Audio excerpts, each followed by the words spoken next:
Puncak Hari Mangrove Sedunia, menjaga mangrove mengamankan masa depan.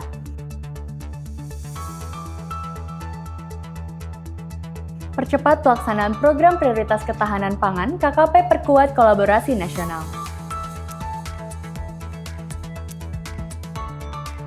KKP siapkan SDM unggul pengelola Kampung Nelayan Merah Putih.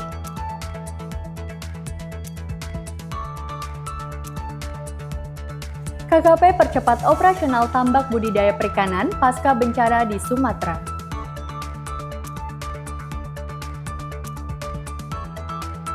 Komisi 4 DPR RI apresiasi keberhasilan tambak udang BUBK Kebumen. Harga BBM kapal perikanan 30 hingga 200 gross ton jadi Rp15.000 per liter. Hai Sobat Bahari, senang sekali bisa kembali menyapa kalian di KKP News edisi bulan Juli ini. Hai, by the way, Cindy tahu nggak Juli itu J-nya apa? JJ, jerak-jeduk, atau jalan-jalan? Jalan-jalan dengan sepatu rodaku, yaps benar, jalan-jalan. Bulan Juli ini pas banget sama peringatan Hari Mangrove Sedunia, jadi aku mau ajak Cindy dan sahabat Bahari keliling hutan mangrove. Nah, pas banget di belakang kita ini ada peta Indonesia yang menampilkan zonasi area konservasi, hutan mangrove, dan terumbu karang. Wah, keren banget ya Duhan, mangrove ini juga multifungsi loh, nggak cuma jadi tempat wisata aja, tapi juga sebagai pahlawan hijau pesisir kita. Bener banget Cindy, kadang kita suka lupa, di balik indahnya garis pantai Indonesia ada mangrove yang setiap hari kerja keras nahan gelombang, nyerap karbon, bahkan jadi rumah ribuan biota laut. Makanya jangan cuma FOMO ngerayain Hari Mangrove aja, tapi kita juga harus lebih peduli dan paham seberapa penting mangrove ini menjaga ekosistem laut kita. Oke, biar nggak lama-lama, kita bahas lengkapnya di KKP News edisi bulan Juli bersama saya Duhan Prasa Aferin dan saya Cindy Puspita dari Comment Center Kementerian Kelautan dan Perikanan. Check this out!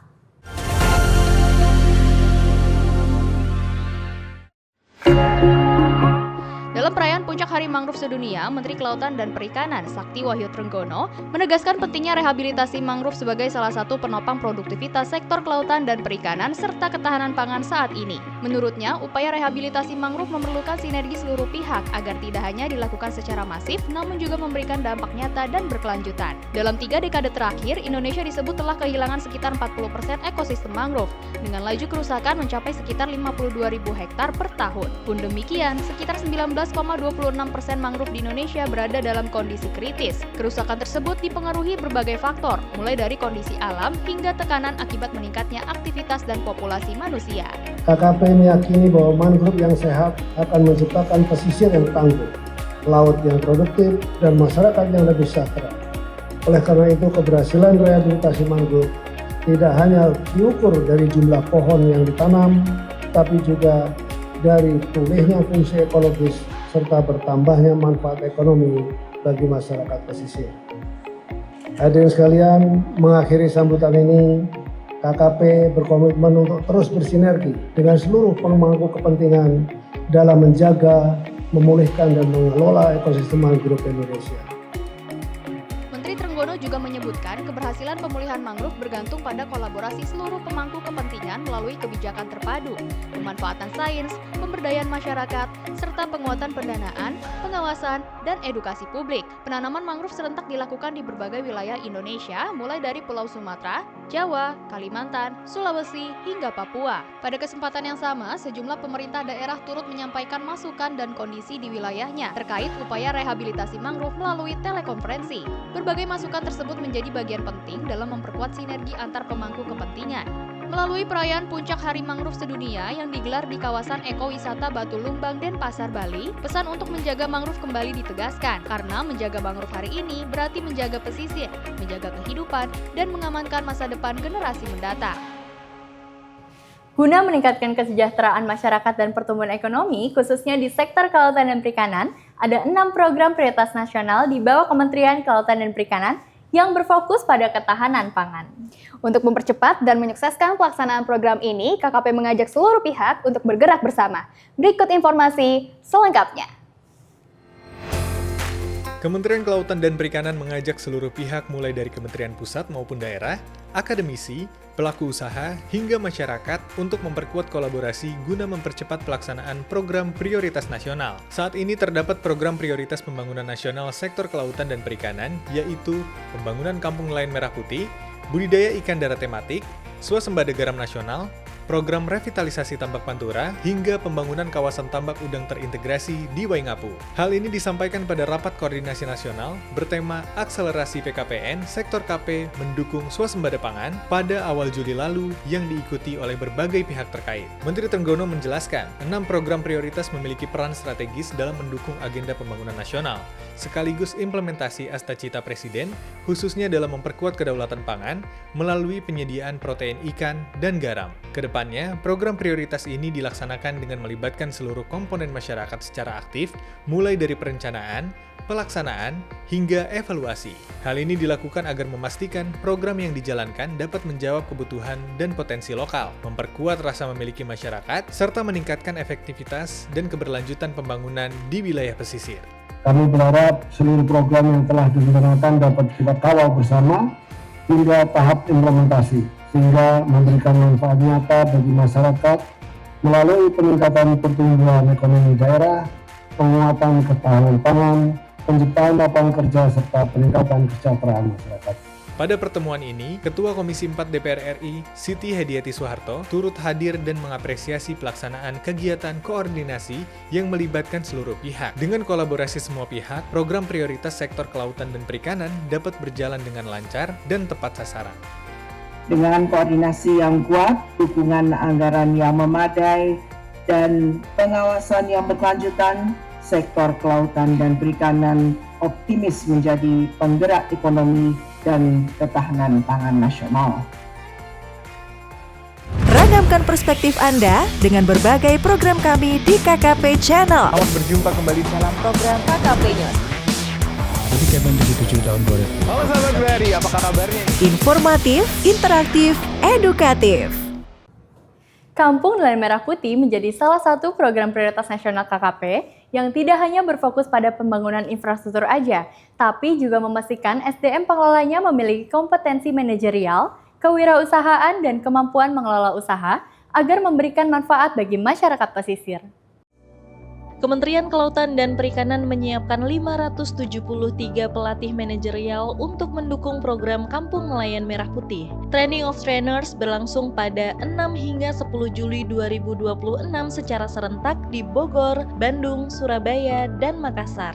Melalui pelatihan ini, para pelatih dibekali 28 modul serta kompetensi mengajar agar mampu mencetak pengelola KNMP yang profesional. Selanjutnya, para pelatih akan memberikan pelatihan manajerial kepada pengelola KNMP di seluruh Indonesia pada 17 hingga 31 Juli 2026. Selain menyiapkan para pelatih, KKP juga memberikan pembekalan kepada perwakilan pengurus koperasi desa Kelurahan Merah Putih dari 65 lokasi kampung nelayan Merah Putih. Pembekalan meliputi pengetahuan teknis, manajerial, pengelolaan aset, hingga akses pembiayaan usaha melalui perbankan dan lembaga pembiayaan pemerintah. Kehadiran berbagai fasilitas seperti cold storage, pabrik es, sentra kuliner, bengkel kapal, dan kios perbekalan nelayan diharapkan mampu menjaga mutu hasil perikanan, meningkatkan nilai jual, serta menggerakkan ekonomi pesisir. Pengurus koperasi memiliki peran penting untuk mengoperasikan aset tersebut agar memberikan nilai tambah, meningkatkan pendapatan, serta mendorong nelayan naik kelas. Melalui penguatan kapasitas sumber daya manusia, KKP memastikan program Kampung Nelayan Merah Putih tidak hanya membangun infrastruktur, tetapi juga menyiapkan pengelola yang profesional. Dengan pengelolaan yang baik, kawasan pesisir diharapkan mampu meningkatkan produktivitas usaha, memperkuat ekonomi lokal, hingga menciptakan lapangan kerja. Sahabat Bahari, KKP terus mengupayakan kembalinya produktivitas budidaya perikanan di sejumlah wilayah Aceh, Sumatera Utara, dan Sumatera Barat yang terdampak bencana banjir dan longsor akhir tahun 2025 lalu. Untuk mempercepat rehabilitasi dan kembali beroperasinya tambak budidaya ini, KKP menyalurkan 12 unit ekskavator ke pemerintah daerah.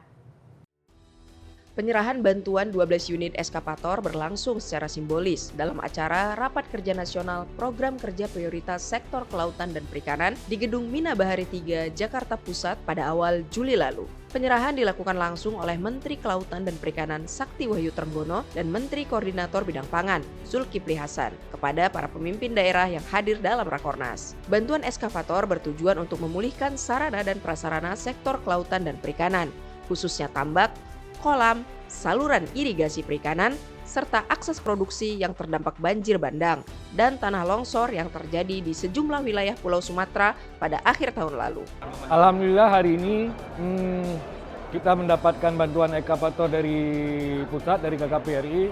Ini tentu saja sangat bermanfaat, terutama untuk sedimentasi saluran, memperbaiki normalisasi saluran ini sangat bermanfaat. Bantuan eskavator juga untuk memperkuat kesiapsiagaan pemerintah daerah untuk penanganan awal, khususnya pada saluran dan fasilitas perikanan budidaya bila terjadi kerusakan kembali. Hai Sobat Bahari, selamat datang kembali di Podcast Segara.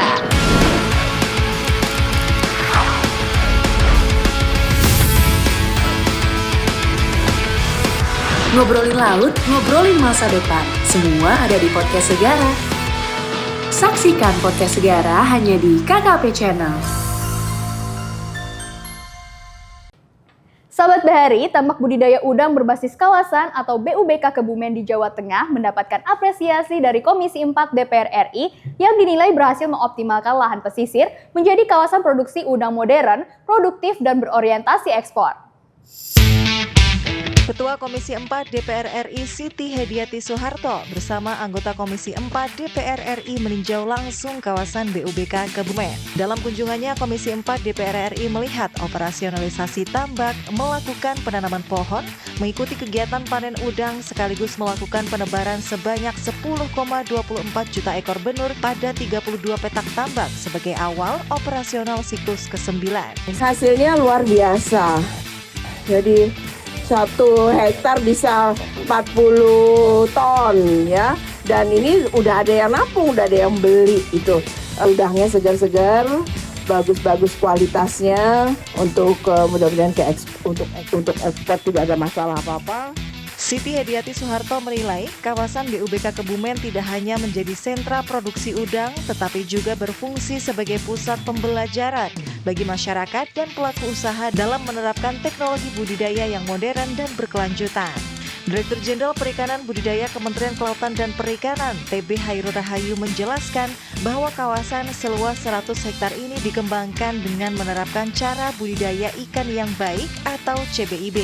Fasilitas yang berdiri di atas lahan seluas 100 hektar ini dilengkapi dengan 139 petak produksi, 50 petak tandon, serta 17 petak instalasi pengolahan air limbah atau IPAL yang mendukung sistem budidaya ramah lingkungan. Saat ini operasional tambak memasuki masa transisi dari siklus ke-8 menuju siklus ke-9. Pada siklus ke-8 ini, total produksi udang diperkirakan mencapai sekitar 254,5 ton. Selain meningkatkan produksi udang nasional, kawasan BUBK Kebumen juga memberikan manfaat ekonomi bagi masyarakat. Sebanyak 645 tenaga kerja lokal telah terserap, terdiri dari 145 pekerja tetap dan 500 pekerja harian lepas. Kehadiran kawasan tambak ini juga mendorong tumbuhnya berbagai usaha pendukung, mulai dari warung makan, toko kebutuhan sehari-hari, penyedia sarana produksi tambak, jasa transportasi, hingga penginapan. Keberhasilan BUBK Kebumen diharapkan menjadi model pengembangan tambak udang berbasis kawasan di berbagai daerah di Indonesia. Selain meningkatkan produksi nasional, konsep ini juga dinilai mampu menjaga kelestarian lingkungan sekaligus menggerakkan perekonomian masyarakat pesisir. Sahabat Bahari, penetapan harga BBM khusus kapal perikanan berukuran 30 hingga 200 gross ton sebesar Rp15.000 per liter membawa angin segar bagi sektor perikanan tangkap nasional. Kabar baik ini diharapkan tidak hanya mendongkrak produktivitas nelayan, tapi juga mempercepat pemulihan ekonomi pesisir kita. Berikut laporan selengkapnya.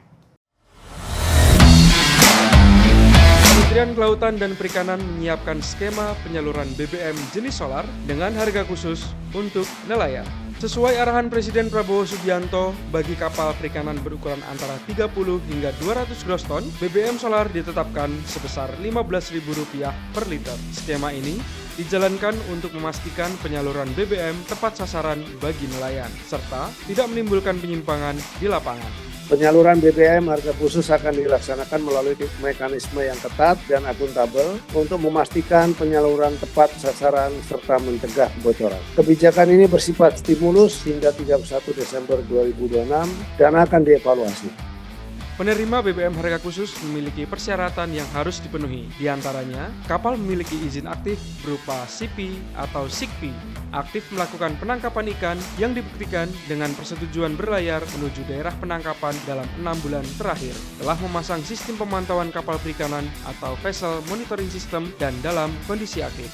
Agar penyaluran tepat sasaran, KKP juga menetapkan sejumlah kewajiban yang harus dipenuhi oleh pemilik kapal, antara lain melaporkan rencana pengisian BBM khusus kepada otoritas pelabuhan. Pengisian BBM dilakukan di pelabuhan pangkalan sesuai izin. BBM hanya digunakan untuk kapal yang bersangkutan dan dilarang dialihkan ke kapal lain. VMS wajib aktif saat pengisian BBM, memberikan akses kepada petugas KKP untuk melakukan pengawasan, merealisasikan rekomendasi BBM paling lambat 3 bulan setelah diterbitkan, dan menyampaikan laporan realisasi penggunaan BBM beserta dokumen pendukung yang sah. KKP memperkirakan kebutuhan BBM khusus nelayan ini sekitar 399 juta liter hingga akhir tahun 2026, dengan jumlah sekitar 6.712 kapal penangkap dan kapal pengangkut ikan yang tersebar di seluruh wilayah pengelolaan perikanan negara Republik Indonesia. Wah, kita semua tentunya sangat berharap ya Duhan, dengan harga BBM khusus nelayan ini, biaya operasional melaut akan lebih efisien. Nelayan jadi lebih produktif, pasokan ikan untuk masyarakat dan industri juga semakin terjaga, serta daya saing perikanan Indonesia semakin kuat. Betul banget Cindy. Nah, sahabat Bahari, berita tadi sekaligus mengakhiri KKP News edisi bulan Juli kali ini. Update terus informasi terkini seputar sektor kelautan dan perikanan melalui channel YouTube dan sosial media kami. Saya Duhan Prasa Aferin dan saya Cindy Puspita bersama tim yang bertugas pamit undur diri. Salam Bahari dan sampai jumpa.